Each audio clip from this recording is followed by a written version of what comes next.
할렐루야. 오늘도 만 가지 은혜를 받았으니 주님만 위해 살겠다는 믿음의 결단으로 살아가시기를 예수님의 이름으로 축복합니다. 이 시간 말씀을 받습니다. 이 복된 시간에 주시는 우리 하나님의 말씀은 계속해서 사무엘상 20장입니다. 사무엘상 20장 1절부터 11절까지의 말씀입니다. 사무엘상 20장 1절부터 11절까지의 말씀, 성숙한 관계, 성숙한 신앙이라는 제목으로 오늘 말씀을 받습니다. 우리 1절부터 11절까지 함께 교독합니다. 다윗이 라마 나요스에서 도망하여 요나단에게 이르되 내가 무엇을 하였으며 내 죄악이 무엇이며 내 아버지 앞에서 내 죄가 무엇이기에 그가 내 생명을 찾느냐. 요나단이 그에게 이르되 결단코 아니라 내가 죽지 아니하리라. 내 아버지께서 크고 작은 일을 내게 알리지 아니하고는 행하지 아니하나니 내 아버지께서 어찌하여 이 일을 내게 숨기리요. 그렇지 아니하니라. 다윗이 또 맹세하여 이르되 내가 내게 은혜 받은 줄을 내 아버지께서 밝히 알고 스스로 이르기를 요나단이 슬퍼할까 두려운즉 그에게 이것을 알리지 아니하리라 함이니라. 그러나 진실로 여호와의 살아계심과 내 생명을 두고 맹세하노니 나와 죽음의 사이는 한 걸음뿐이니라. 요나단이 다윗에게 이르되 내 마음의 소원이 무엇이든지 내가 너를 위하여 그것을 이루리라. 다윗이 요나단에게 이르되 내일은 초하루인즉 내가 마땅히 왕을 모시고 앉아 식사를 하여야 할 것이나 나를 보내어 셋째 날 저녁까지 들에 숨게 하고 내 아버지께서 만일 나에 대하여 자세히 묻거든 그때에 너는 말하기를 다윗이 자기 성읍 베들레헴으로 급히 가기를 내게 허락하라 간청하였사오니 이는 온 가족을 위하여 거기서 매년제를 드릴 때가 되미니이다 하라. 그의 말이 좋다 하면 내 종이 평안하려니와 그가 만일 노하면 나를 해하려고 결심한 줄을 알지니 그런즉 바라건대 내 종에게 인자하게 행하라. 내가 내 종에게 여호와 앞에서 너와 맹약하게 하였음이니라. 그러나 내게 죄악이 있으면 내가 친히 나를 죽이라. 나를 내 아버지에게로 데려갈 이유가 무엇이냐 하니라. 요나단이 이르되 이 일이 결코 내게 일어나지 아니하리라. 내 아버지께서 너를 해치려 확실히 결심한 줄 알면 내가 내게 와서 그것을 내게 이르지 아니하겠느냐 하니 다윗이 요나단에게 이르되 내 아버지께서 혹 엄하게 내게 대답하면 누가 그것을 내게 알리겠느냐 하더라. 함께 읽습니다.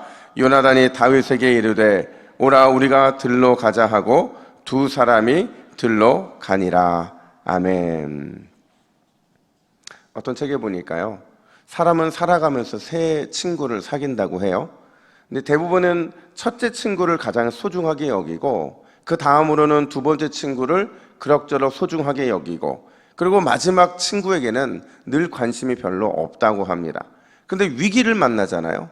어떤 위기를 만나면 첫 번째 친구는 가장 먼저 도망을 가고 두 번째 친구는 얼마간은 함께 있지만 그 역시도 떠나가게 되고 근데 마지막 친구는 평소에는 나에게 가장 관심이 없었지만 끝까지 함께하는 친구더라는 거예요.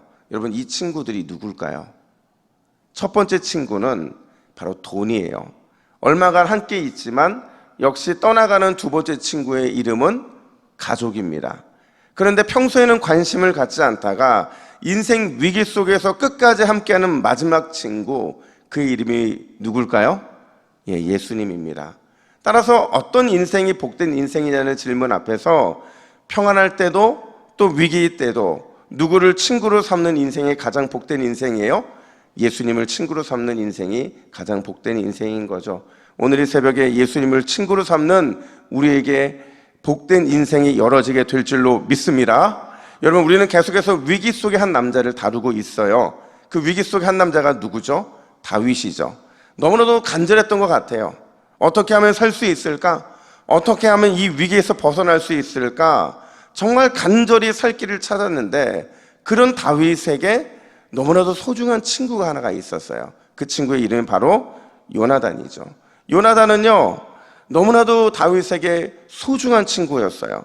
오늘 본문은 위기를 만난 다윗 그리고 위기 만난 사람, 그 다윗의 위로가 되어주고 도움이 되어주는 요나단의 모습을 통해서 우리에게 두 가지 도전을 줍니다. 첫 번째는 뭐냐면, 여러분, 우리는요 언약의 사랑 안에서 존재한다는 사실을 늘 잊으면 안 돼요.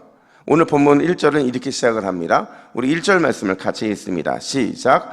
다윗이 라마 나요스에서 도망하여 요나단에게 이르되 내가 무엇을 하였으며 내 죄악이 무엇이며 내 아버지 앞에서 내 죄가 무엇이기에 그가 내 생명을 찾느냐.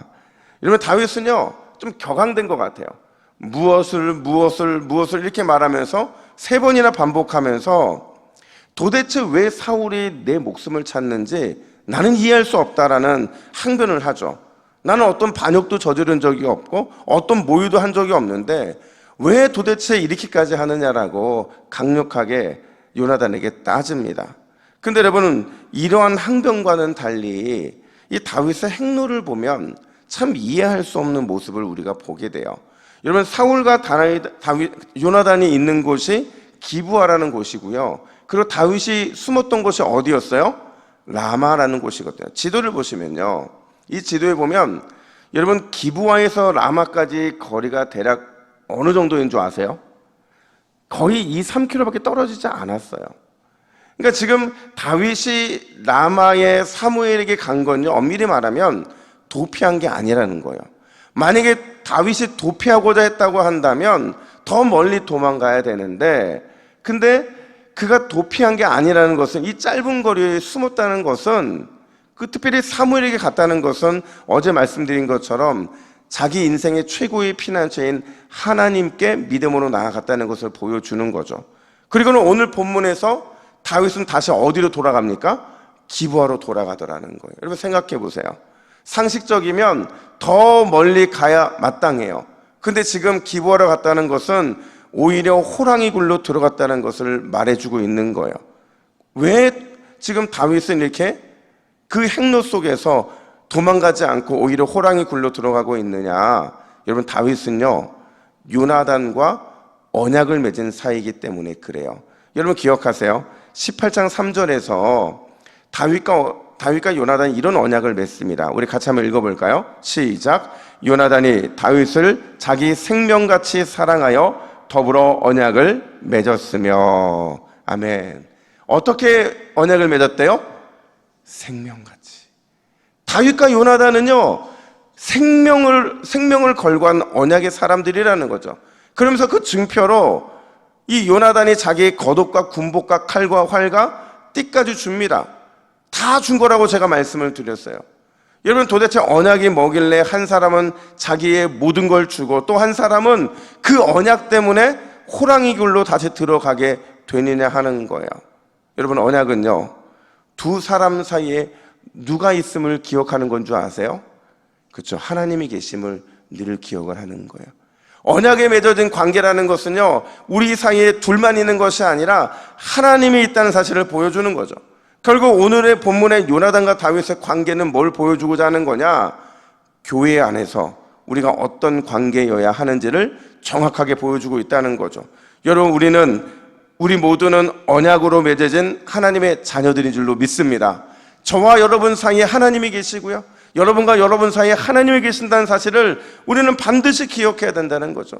그렇게 계심으로 인해서 우리는 서로를 자기 생명같이 사랑해야 될 존재들이고, 그래서 우리는 서로를 위해서 언약 안에서 자기의 겉옷과 군복과 칼과 활, 띠, 이 모든 것을 줄 수 있을 만큼 그만큼 사랑해야 하는 존재여야 한다는 거죠. 특별히 이렇게 해야 되는 이유가 뭐냐? 우리가 하나님이 우리 안에 계심으로 우리가 사랑하고 자기 생명같이 사랑할 뿐만 아니라 우리의 모든 것을 줘야 하는 이유는요, 우리가 그렇게 사랑함을 통해서 하나님의 언약의 사랑이 얼마나 위대한지를 보여줘야 되는 도구들이기 때문에 그래요. 여러분의 이 새벽에 언약적 사랑으로 서로를 위해 먼저 기도하시기를 간절히 축복합니다. 원수까지도 언약적 사랑으로 기도하시기를 간절히 축복합니다.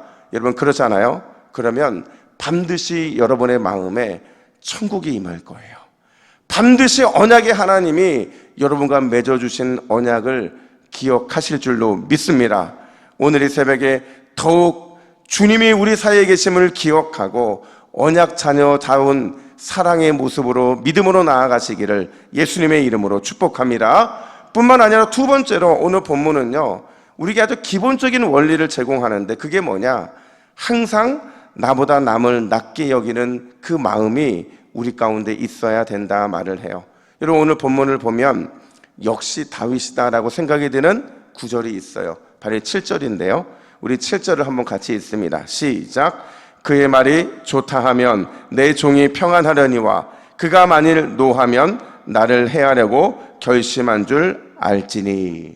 자, 여러분, 왜 이 7절 말씀이 역시 다윗이구나라고 생각할 수 있게 만드냐면요, 지금 다윗이 요나단을 향해서 자신을 뭐라고 지칭합니까?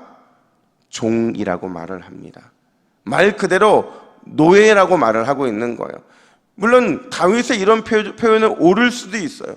공식적으로 보면 요나단은요, 왕자이고요, 다윗은 사울의 섬기는 사람에 불과한 것은 맞습니다. 여러분, 그렇다고 해서 다윗이 종입니까? 노예예요? 아니죠. 그는 분명히 사울의 무기 맡은 자이고 심지어 군대 장관이고 왕의 사위였어요. 더욱이 영적으로 보면 이미 그는 왕으로 기름 부음 받은, 영적으로는 이스라엘의 왕이나 다름없는 사람이었던 거죠. 그럼에도 그가 자신을 종이고 노예라고 그렇게 낮추고 있는 거는요, 우리가 믿음 안에서 형제를 대할 때 어떠해야 하는지를 보여주기를 원했던 것 같아요. 아무리 친한 관계라 해도, 아무리 좋은 관계가 유지되고 있다 하더라도 우리 안에 영적인 선은 분명히 존재한다는 거죠. 그 영적인 선이 뭐냐? 언제나 어디서나 상대방을 높게 생각하는 것, 그게 바로 하나님이 우리에게 언약의 관계 안에서 이루어 놓으신 영적인 선이라는 것을 우리는 기억해야 돼요. 여러분, 다윗뿐만 아니라요, 바울은 로마 교회 성도들 향에게 뭐라고 말을 했느냐? 우리 로마서 12장 16절 말씀 같이 읽습니다. 시작. 서로 마음을 같이하며 높은 데 마음을 두지 말고 도리어 낮은 데 처하며 스스로 지혜있는 채 하지 말라. 아멘. 여러분, 기억하세요. 내가 낮아져야, 내가 지혜 없는 자와 같이 되어야, 그래야 공동체가 삽니다. 그래야 하나님이 기뻐하세요. 오늘도 낮은 데 마음을 둠으로 영적으로 승리의 기쁨을 누리시는 저와 여러분 되기를 예수님의 이름으로 축복합니다. 아멘. 함께 기도의 제목을 읽습니다. 우리 같이 읽습니다. 시작. 주여, 원수까지도 사랑할 수 있는 언약적 사랑을 우리에게 허락해 주옵소서. 낮은 데 마음을 두어 사랑으로 형제를 섬기게 하옵소서. 아멘. 함께 기도하겠습니다. 하나님 아버지, 오늘도 언약 안에서 우리를 불러주시니 감사합니다. 우리 사이에 하나님이 계시고 그 사랑이 날마다 하나님을 기쁘게 드리는 줄로 믿습니다. 오늘 이 새벽에 기도할 때에 내 생명을 내놓을 만큼, 나의 모든 것을 줄 만큼 그런 사랑으로 살아갈 수 있도록 결단하는 시간이 되게 하여 주시고, 언제나 나보다 남을 낮게 여기는 그 믿음의 마음을 가지고 하나님께 영광을 올려드리는 모든 새벽 기도자들 되게 하여 주시옵소서. 감사드리며 예수님의 이름으로 기도하옵나이다. 아멘.